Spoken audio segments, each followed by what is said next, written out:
देखिए, कुरान में पहले ही लिखा हुआ है अल्हम्दुलिल्लाहि रब्बिल आलमीन, जिसका मतलब ये हुआ कि शुक्र है अल्लाह का जो सारे जहां का, सारे आलम का खुदा है। इस बात का बहुत बड़ा शुक्रिया है कि सारे जहां का खुदा अल्लाह है। अल्हम्दुलिल्लाहि रब्बिल आलमीन अर्रहमानिर रहीम,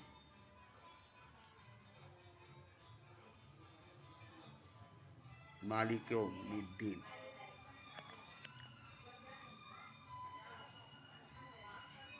रहीम है और दीन का मालिक भी है, मतलब आखिरत का मालिक। तो अल्हम्दुलिल्लाहि रब्बिल आलमीन, सारे जहां का रब अल्लाह है और दीन मतलब आखिरत का मालिक अल्लाह है। ये बहुत बड़ी शुक्रिया की बात है कि कोई भी सारे जहां का मालिक नहीं और कोई भी दीन का मालिक नहीं है। मतलब ये हुआ कि सारे जहां का मालिक एक अल्लाह है और दीन का भी मालिक एक अल्लाह ही है।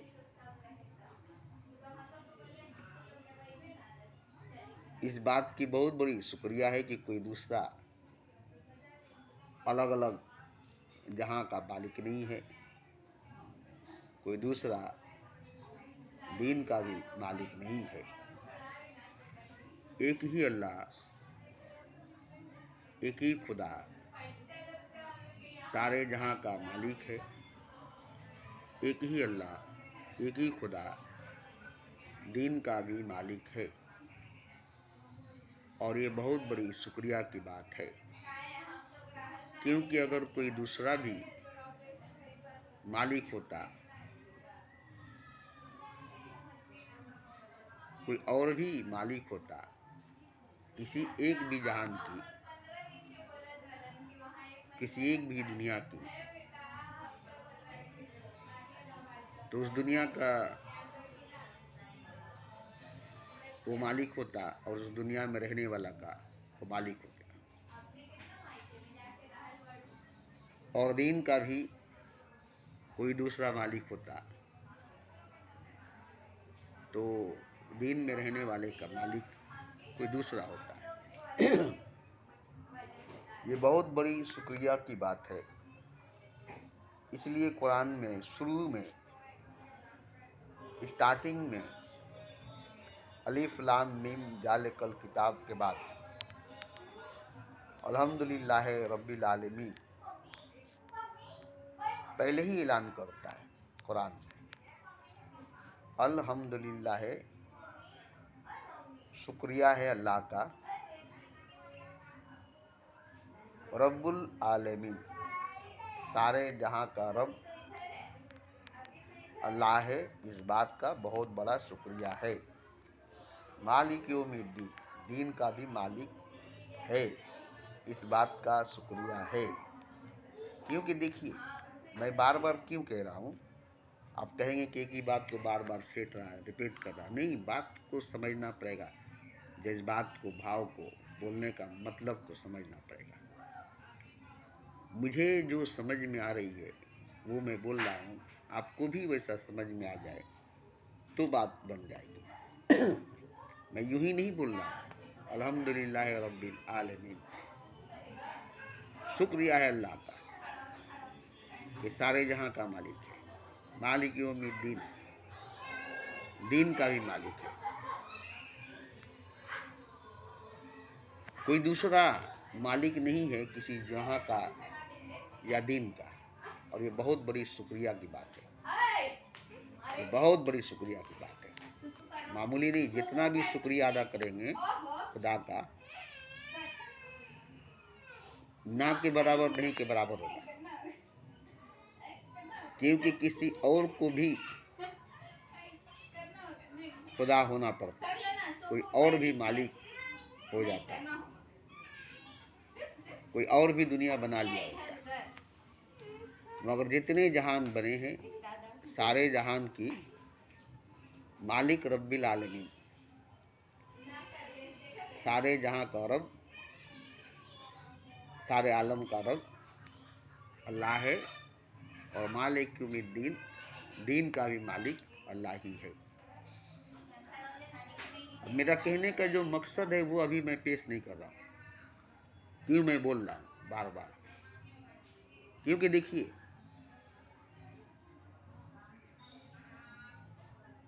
मुझे जो नज़र आ रहा है आपको शायद नज़र नहीं आ रहा होगा। मैं जिस निगाह से, जिस नज़रिए से, जिस आँख से देख रहा हूँ, शायद आप उस नज़र से, उस निगाह से, उस नज़रिए से आप अभी नहीं देख पा रहे। मैं देख रहा हूँ कि चारों तरफ मौजूद खुदा है, हर तरफ मौजूद खुदा है, हर वक्त मौजूद खुदा है। ऐसा कोई भी पल, ऐसा कोई भी सिमत नहीं है जहाँ मौजूद खुदा नहीं है। दूसरी नंबर बात, उसका वजूद भी, खुदा का वजूद भी है और खुदा मौजूद भी है। दोनों चीज़ें, खुदा का वजूद भी है और खुदा मौजूद भी है। हर जगह खुदा का ही वजूद है, हर जगह खुदा ही मौजूद है। किसी और की मौजूदगी नहीं है कहीं पर, किसी और की वजूद नहीं है कहीं पर। ये बात मैं कैसे समझाऊं आपको, और मैं समझा भी नहीं सकता और आप समझ भी नहीं सकते। फिर भी मुझे कहना पड़ रहा है, कोशिश करना पड़ रहा है, शायद समझ में आ जाए, क्योंकि मुझे समझ में आ रही है। जब कोई मौजूद ही नहीं है खुदा के सिवा, किसी की वजूद ही नहीं है खुदा के सिवा, तो फिर ये बात हम किससे कहेंगे और किसको कहेंगे और क्यों कहेंगे? ये जब मैं जानता हूँ कि सिवाय खुदा के कोई भी मौजूद नहीं है, सिवाय खुदा के किसी का भी वजूद नहीं है, अकेला तना खुदा है और हर जगह, हर वक्त, हर तरफ मौजूद है, और उसी का ही सारा जहान रब्बुल आलमीन, सारे आलमों का रब, सारा जहान उसी का है। मालिक वही है और हर जगह, हर तरफ, हर वक्त अकेला तन्हा वाहिद एक अल्लाह ही मौजूद है और उसी का ही वजूद है। अब आप कहेंगे कि उसका वजूद हर जगह है और वो मौजूद हर जगह है, तो ये वजूद जो है खुदा का आपको नज़र नहीं आती, इसलिए खुदा हर जगह मौजूद है, आपको समझ में नहीं आती। क्योंकि जब उसका वजूद नज़र आएगा तो मौजूद है समझ में आ जाएगा। तो उसका वजूद ही नज़र नहीं आती तो उसकी मौजूदगी कैसे समझ में आएगी? तो खुदा का वजूद असल में क्या है, अल्लाह का वजूद असल में क्या है, ये पहले जानना पड़ेगा। और अल्लाह मौजूद है हर जगह, हर तरफ, हर वक्त, ये चीज़ भी जानना पड़ेगा। तो ये जान लेने के बाद आपको अपने वजूद का भी पता नहीं चलेगा और अपनी मौजूदगी का भी पता नहीं चलेगा, क्योंकि जब अल्लाह का वजूद है तो आपका वजूद नहीं है, अल्लाह मौजूद है तो आप मौजूद नहीं है। तो हर जगह मौजूद खुदा है और हर जगह वजूद खुदा का है। तो खुदा का वजूद हर जगह है, खुदा मौजूद हर जगह है, और किसी का वजूद नहीं है और कोई मौजूद नहीं है। किसी का वजूद नहीं है और कोई मौजूद नहीं है। तो ये बात कौन मानेगा? सबका वजूद है और सब मौजूद है। आप यही कहेंगे कि सबका वजूद है और सब मौजूद है। तो सबका वजूद है आप देखते हैं और सब मौजूद है आप देखते हैं, तो फिर खुदा का वजूद कहाँ है और खुदा मौजूद कहाँ है, यह आपको देखना पड़ेगा। क्योंकि खुदा का वजूद सबके वजूद से अलग है और खुदा मौजूद है सबकी मौजूदगी से अलग खुदा की मौजूदगी है। तो पहले खुदा का वजूद क्या है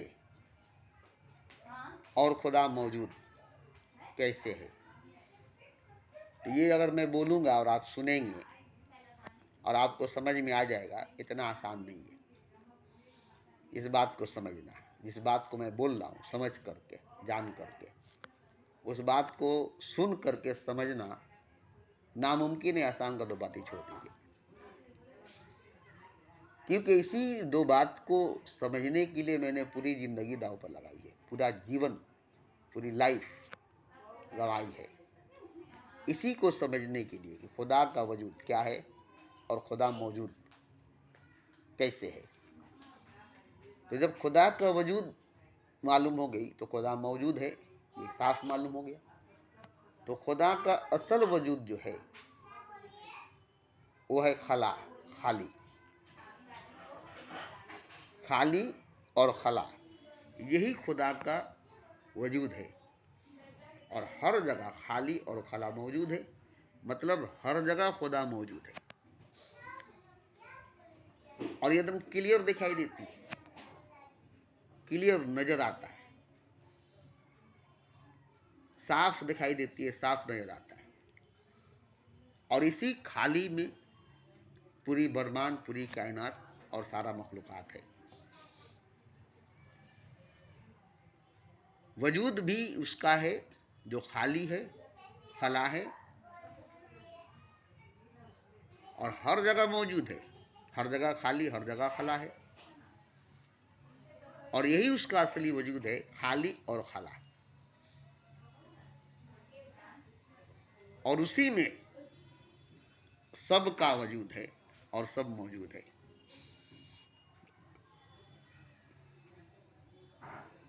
अब जो सबका वजूद है और सब मौजूद है, तो खुदा के वजूद में ही सबका वजूद है, खुदा की मौजूदगी में ही सब मौजूद है। खुदा भी मौजूद है, जैसे पानी है समंदर में, पानी की अपनी वजूद है और पानी समंदर में हर वक्त मौजूद है। उसी में मछलियां हैं, उसी में मछलियां हैं, बहुत सारे जानदार, बहुत सारे जानवर हैं जो समंदर के अंदर हैं, और बहुत सारे खजीने हैं जो समुंदर के अंदर है। खजाने जो है, खजीने जो हैं, वो जानदार नहीं है,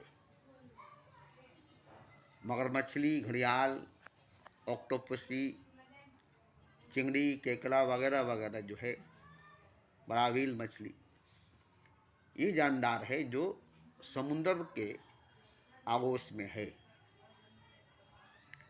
समुंदर के पानी के अंदर मौजूद है। तो पानी मौजूद है तब ना मछलियाँ मौजूद है, जानवर मौजूद है, मछलियों का, जानवरों का वजूद है, और खजीने मौजूद है, खजानों का वजूद है। तो एक ही समंदर है और एक ही पानी समंदर में है। पहले वो मौजूद है, फिर उसमें पैदा होने वाले जानवर और खजाने मौजूद हैं। ठीक इसी तरह से खला जो है ये खुदा का वजूद है, और उसी की वजूद में ये जितने गैलेक्सी हैं वो सब मौजूद है। तो खुदा का वजूद और खुदा मौजूद, वजूद भी और मौजूद भी दोनों एक ही चीज़ है। वजूद हर जगह उसका है और हर जगह मौजूद है। आप ही का जहाँ वजूद है वहाँ आप मौजूद है। तो वजूद और मौजूद दो चीज़ नहीं है, एक ही चीज़ है वजूद। अगर वजूद है तो मौजूद है। तो खला उसकी वजूद है, खाली उसका वजूद है। और आपका वजूद ठोस है। जैसे समंदर के अंदर पानी है और पानी के अंदर जजीरा है, द्वीप है। तो ये पानी का ही वजूद है, पानी से ही बनी हुई है, मगर ये एक अलग वजूद बन गई, जजीरा, द्वीप। जो समंदर के अंदर पानी जमकर बर्फ बनी, बर्फ जमकर पत्थर बनी, पत्थर बनकर पहाड़ बनी, पहाड़ बनकर जजीरा बनी, और जजीरा से बड़े आजम बना। 7 बड़े आजम है। तो 7 बड़े आजम पानी ही बनी है, पानी से बर्फ, बर्फ से पत्थर, पत्थर से पहाड़, पहाड़ से जजीरा, जजीरा से बड़े आजम, द्वीप, महाद्वीप। और उसके बाद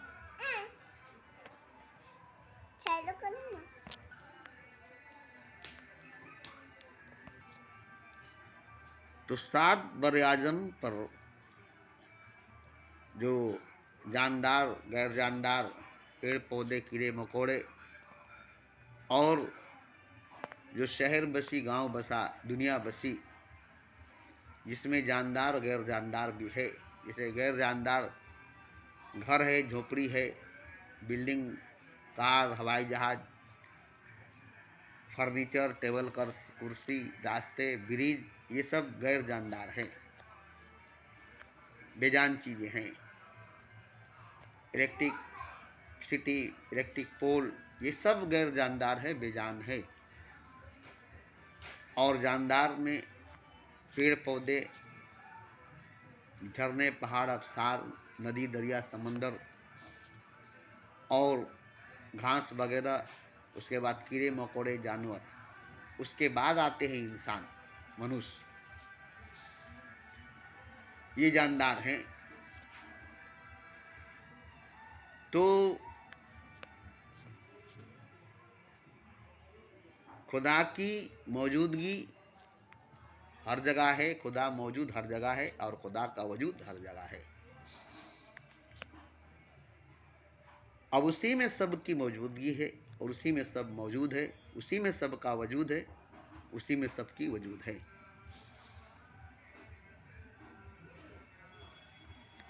तो कोई अगर जानता कि खुदा हर जगह मौजूद है, खुदा का वजूद हर जगह मौजूद है, तो अगर जानता तो जानते क्या होता है? जान लेने से जो जानता वो खो जाता है। जो जाने हरि को सोई हरि होए, जो जाने खुदा को वही खुदा है। जैसे जानेंगे आप खुदा को, जैसे जानेंगे खुदा को, आप खुदा हो जाएंगे। यही बहुत बड़ी बात है। मैंने कई बार कहा है, ये बहुत बड़ी बात है कि खुदा को जानते ही आप खुदा हो जाएंगे। क्योंकि खुदा को जानना बड़ी नामुमकिन सी बात है, जबकि खुदा जाना जाएगा, पहचाना जाएगा, देखा जाएगा, पाया जाएगा और हुआ जाएगा। ये इंसान के लिए, मनुष्य के लिए, बाकी किसी प्राणी, किसी शय, किसी मखलूकात के लिए नहीं, किसी फरिश्ते, जिन, देवी देवताओं के लिए नहीं, सिर्फ इंसान, सिर्फ मनुष्य के लिए ये संभव है, ये मुमकिन है। जानना खुदा को, पहचानना खुदा को, देखना खुदा को, छूना खुदा को, पाना खुदा को और हो जाना खुदा। ये सिर्फ मनुष्य में, इंसान में फैसिलिटी है, मनुष्य के लिए, इंसान के लिए मौका है। तो आप इंसान हैं, मनुष्य हैं, आपके पास मौका है खुदा को जानने, पहचानने, देखने का, पाने का और खुदा हो जाने का। अब यही इंसान की जिंदगी, इंसान की जीवन, मनुष्य की जिंदगी, मनुष्य की जीवन जन्म से मृत्यु तक की है। और इसी जन्म से मृत्यु तक में, पैदाइश से मौत तक में ही खुदा को देख लेंगे, जान लेंगे, पहचान लेंगे, पा लेंगे, उसमें खो करके आप भी खुदा हो जाएंगे। ये एक जन्म में होगा, एक ही जन्म में होगा, मनुष्य जन्म में, इंसानी जन्म में होगी, मनुष्य शरीर में, इंसानी शरीर में होगी।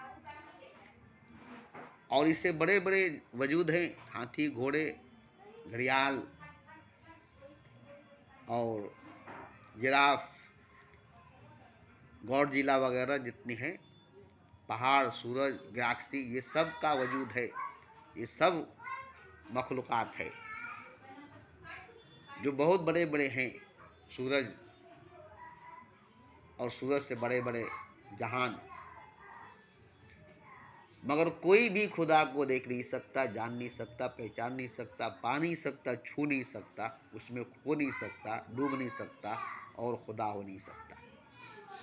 ये सिर्फ और सिर्फ इंसान के लिए, मनुष्य के लिए मुमकिन है, मुमकिन है। और एक ही जीवन में, एक ही जिंदगी में।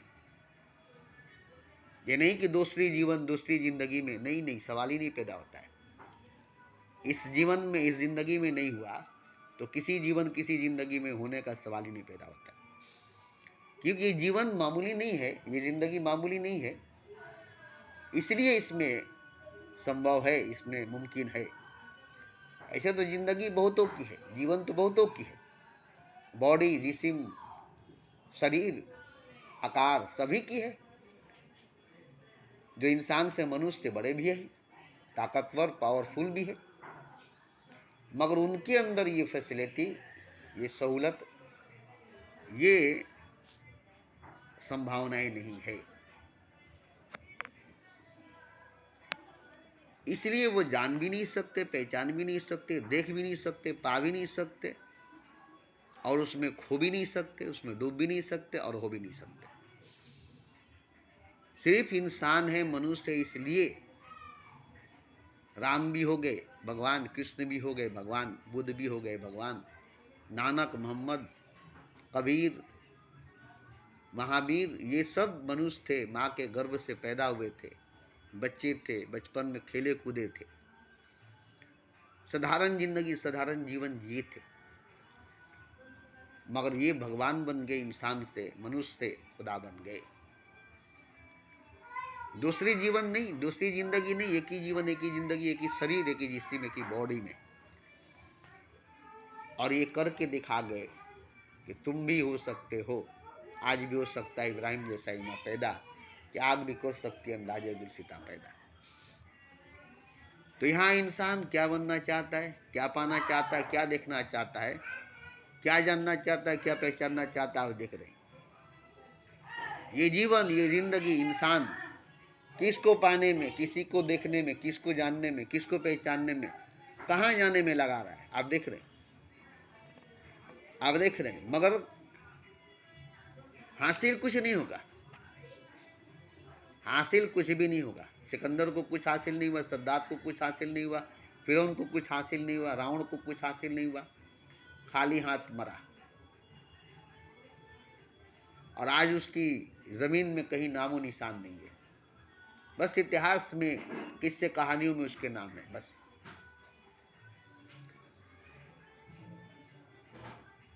तो ये सब बड़े बड़े महावीर, बहुत बड़े बड़े बलवीर, बहुत बड़े बड़े ताकतवर राजा शहंशाह थे, मगर ये भगवान नहीं बन सके, खुदा नहीं बन सके। रावण भगवान नहीं बन सका, राम बन गए। कंस भगवान नहीं बन सका, कृष्ण बन गए। फिरौन मूसा को नहीं पा सका खुदा को, और मूसा खुदा को पा लिया। सद्दाद जन्नत को नहीं पा सका, अबरा खुदा को नहीं पा सका, इब्राहिम खुदा को पा लिए। जहल खुदा को नहीं पा सका, मोहम्मद खुदा को पा लिया। तो नहीं पा सकने वाले भी और पाने वाले भी दोनों ही इस धरती पर, इस जमीन पर हैं। और आप अगर नहीं पाने वालों की श्रृंखला में हैं, फहरिस्त में है, लाइन में हैं, तो आप रावण में, कंस में गिने जाएंगे, फिरौन, नमरूद, सद्दाद, सिकंदर में गिने जाएंगे, जो इतने बड़े ताकतवर राजा शहंशाह होने के बाद भी खुदा नहीं हो सके, भगवान नहीं हो सके, और मरे तो खाली हाथ मरे। तो उन्हीं के फरिश्त में, उन्हीं की लाइन में, उन्हीं के नंबर में आपका नाम आएगा, नंबर आएगा, क्योंकि उसी के लाइन में आप खड़े हैं। मगर राम भगवान बने, कृष्ण भगवान बने, नानक भगवान बने, मोहम्मद खुदा बने, बुद्ध भगवान बने, कबीर भगवान बने, महावीर भगवान बने, इनके फरिश्त में, इनके लाइन में खड़े होंगे तो आप भी भगवान बनेंगे। इनके लाइन में खड़े होंगे तो आप भी भगवान बनेंगे। जैसे वो बने वैसे आप भी बनेंगे। इनके लाइन में आप मनुष्य, इंसान है, इसलिए भगवान बन सकते हैं।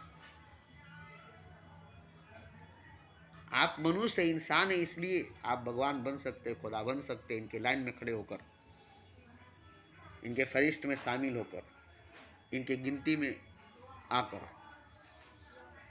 लेकिन अगर रावण में, कंस में, फिरौन में, नमरूद में, सद्दाद में, सिकंदर में गिने गए आप, चुने गए आप, लाइन में खड़े किए गए आपको, या आप खड़े हो गए लाइन में इनके पीछे, तो वो जो बने आप बनेंगे, वो जो बने आप बनेंगे। तो यहाँ मैं जो बोलने जा रहा हूँ, बताने जा रहा हूँ, वो मेरे कहने से, आपके सुनने से नहीं होगा। मुझे 42 साल की उम्र में थोड़ी सी बात समझ में आई, और पूरी बात 62 साल की उम्र में आई है। 20 साल की उम्र से मैं जानना शुरू किया, पहचानना शुरू किया, देखना शुरू किया खुदा को, और 42 साल में पूरी तरह से, हर तरह से, हर एंगल से जान गया, देख लिया, पा लिया, और उसी में अपने आप को खो दिया, मिटा दिया। और वही मेरा वजूद है, ये जानकर मैं उस वजूद को अपना लिया, इस वजूद को छोड़ दिया, क्योंकि मैं पहचान गया कि मैं कौन हूँ, खुदा कौन है। जो खुदा है वो मैं हूँ, जो मैं हूँ वो खुदा है। तो मैं वो हो गया जो खुदा है, उसे खो दिया जो खुदा नहीं है, उसे मिटा दिया जो खुदा नहीं है। तो जो खुदा है मैं वही पहले से मौजूद हूँ, और जो खुदा नहीं है वो मौजूद ही नहीं है। तो अभी भी मैं 3.5 फुट का लंबा चौड़ा जिस्म वजूद में आप मुझे देख सकेंगे, मगर मैं असल में जो हूँ वो खला में, खाली में, खला हूँ, खाली हूँ। ये मैं जान चुका हूँ, पहचान चुका हूँ, इसलिए मैं खाली और खला हूँ। खाली और खला मैं हूँ, अपने आप को अच्छी तरह से जान गया, क्योंकि ये जो वजूद है ठोस 3.5 फुट की, इसमें क्या है, कीड़े मकोड़े 7 करोड़, 33 करोड़, सभी कीड़े मकोड़े यही 3.5 फुट की शरीर में, जिस्म में, वजूद में। मगर खाला में, खाली में एक भी कीड़ा मकोड़ा नहीं है, एक भी वजूद नहीं है, क्योंकि खला जो है, खाली जो है, वो एक अलग वजूद है, जो खुदा का वजूद है, जो खुदा का वजूद है। जैसे समुंदर का पानी एक वजूद है, जो समुंदर का वजूद है, और उसमें अनगिनत मछलियां हैं, वजूद हैं, आकार हैं। तो यहाँ मैं कोशिश करता हूँ, इसलिए आप मनुष्य थे, इसलिए आप इंसान हैं। इसलिए अगर आप मनुष्य नहीं होते, इंसान नहीं होते, तो मुझे बोलने की जरूरत नहीं थी। आप मनुष्य है, इंसान है इसलिए, और अभी जिंदा है इसलिए, अभी आपके पास जीवन, आपके पास जिंदगी इसलिए, आपके पास मौका है इसलिए, आपके पास वक्त है इसलिए। मैं देख रहा हूं कि आपका वक्त, आपका समय बर्बाद होती जा रही है, बर्बाद हो रही है, और आप अपने वक्त को, समय को बर्बाद कर रहे हैं, और वक्त समय को बर्बाद करके खुद बर्बाद हो रहे हैं। मतलब खुद को बर्बाद कर रहे हैं, खुद को मौत के मुंह में ले जा रहे हैं, खुद को कब्र में, चिता में ले जा रहे हैं। कब्र आपकी मंजिल है, चिता आपकी मंजिल है, और कब्र जान लीजिए क्या है, चिता जान लीजिए क्या है। कब्र में खुदा नहीं है, चिता में खुदा नहीं है। कब्र में खुदा नहीं है, चिता में खुदा नहीं है, क्योंकि मुर्दों में खुदा नहीं है, लाशों में खुदा नहीं है। मुर्दों के लिए, लाशों के लिए खुदा नहीं है। तो यहाँ पूरी तरह से खाली होना पड़ेगा अंदर से। जब अंदर से खाली हो जाएंगे तो बाहर तो खाली है ही, बाहर तो खाला है ही, अंदर भी खाला है, बाहर भी खाला है, अंदर भी खाली है, बाहर भी खाली है। अब ये जिस्म एक पर्दा बन जाएगा, जो फटेगा जरूर, फटेगा जरूर। जो दो खला को, जो एक अजीम खला है और उसका एक छोटा सा खला है, एक अजीम खाली है, एक छोटा सा खाली है। जैसे समुंदर और समुंदर का कतरा, सागर और सागर की बूंद। अब ये दो के बीच में एक छोटा सा हल्का सा पर्दा है जो फटेगा। कतरा नहीं फाड़ सकेगा, समुंदर फाड़ेगा। बूंद नहीं फाड़ सकेगा, सागर फाड़ेगा। ऐसे ही अदना नहीं फाड़ सकेगा, अजीम फाड़ेगा। जैसे माँ के कोख में, माँ के पेट में बच्चा, और माँ बाहर जोर लगाती है बच्चे को पैदा करने में, पूरी जोर लगा देती है, अब बच्चा आराम से पड़ा रहता है। माँ जोर लगाती है बच्चे को पैदा करने में, माँ जोर लगाती है बच्चे को पैदा करने में, बच्चा आराम से पैदा हो जाता है, वो जोर नहीं लगाता। तो इसी तरह से माँ बड़ी है, उसमें जोर ज़्यादा है, वो जोर लगा करके बच्चे को पैदा कर सकती है, बच्चा कुछ नहीं कर सकता। ऐसे ही अजीम जो है, खुदा जो है, खाला जो है, बड़ा है, वो अपना ताकत अब तक जोर लगा करके अपने में खींच लेगा। जैसे माँ अपने गोद में पैदा करके ले लेती है, गर्भ से निकालती है और गोद में लाती है, पैदा करती है और गोद में ले लेती है। तो माँ के गर्भ से निकला माँ के गोद में। तो मैं जो बोल रहा हूँ शायद आपको समझ में नहीं आएगा सुन करके, लेकिन प्रैक्टिकल अगर करेंगे तो करना क्या है, कुछ जानना नहीं है, कुछ पहचानना नहीं है, कुछ देखना नहीं है, कुछ करना नहीं है, बस छोड़ कर बैठ जाना है। सब करना धरना छोड़ देना है, बोलना सुनना लिखना पढ़ना सब छोड़ देना है। और छोड़ देने से अब अंदर जो है कुछ जाएगा नहीं, अपने अंदर से खाली होने लगेगा या सूखने लगेगा, क्योंकि अब अंदर तो आप भर नहीं रहे, और अंदर से धीरे धीरे सूखने लगेगा, सिकुड़ने लगेगा, सिमटने लगेगा, सूख करके खाली हो जाएगा। तो अंदर खाली हो जाएगा, बाहर खाली है, अंदर खला हो जाएगा, बाहर खला है। अब ये जिस्म जो है, शरीर जो है, ये रहेगा, और ये जब खत्म होगा तो आप एक हो जाएंगे, खुदा हो जाएंगे, एक हो जाएंगे। अब दुई का खात्मा होगी, वैदानियत आ जाएगी, दो खत्म हो जाएगा, एक हो जाएगा। तो ये प्रैक्टिकल में ऐसे तो देखिए साधु सन्यासी जो है साधना तपस्या ध्यान सब करते हैं, मगर क्या करने के लिए?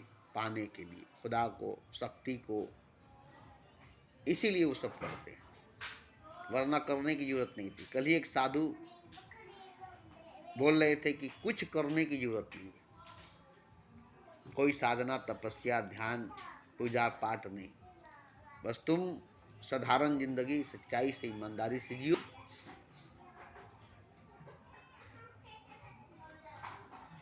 बस इसी में तुमको खुदा मिल जाएगा। इसी में तुम खुदा हो जाओगे। निर्मल मन सहज पाए, छल कपट मोहे तनिक न भाए।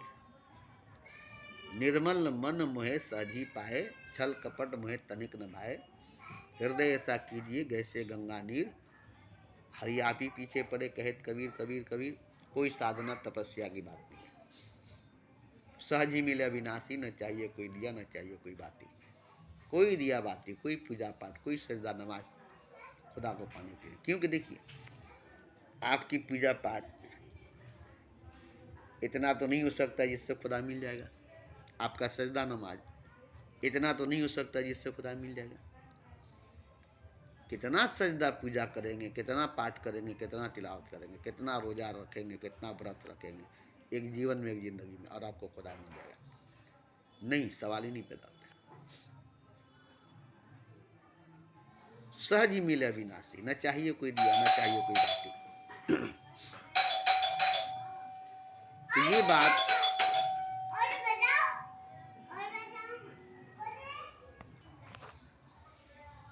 तो इसमें कुछ करने धरने की, पढ़ने लिखने की, सोचने समझने की बात होती तो मैं इसका स्कूल पाठशाला या किताब लिख करके छोड़ देता, मगर नहीं होगा।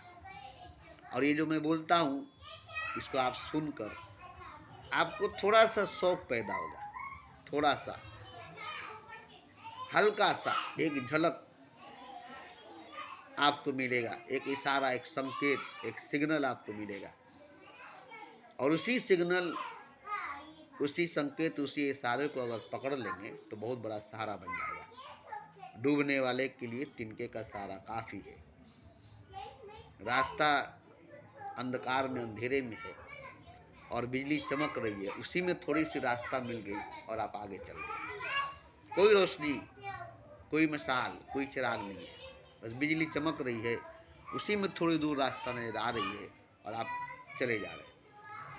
तो आपको रास्ता दिखा रही है बिजली चमक करके, और उसी के इशारे से, जैसे पगडंडी होती है गांव में, कोई रास्ता नहीं होता, पगडंडी पकड़ कर चले जाइए, एक आदमी के चलने का जगह होता है, कोई लंबा और चौड़ा रास्ता नहीं होता, तो पगडंडी कहा जाता है।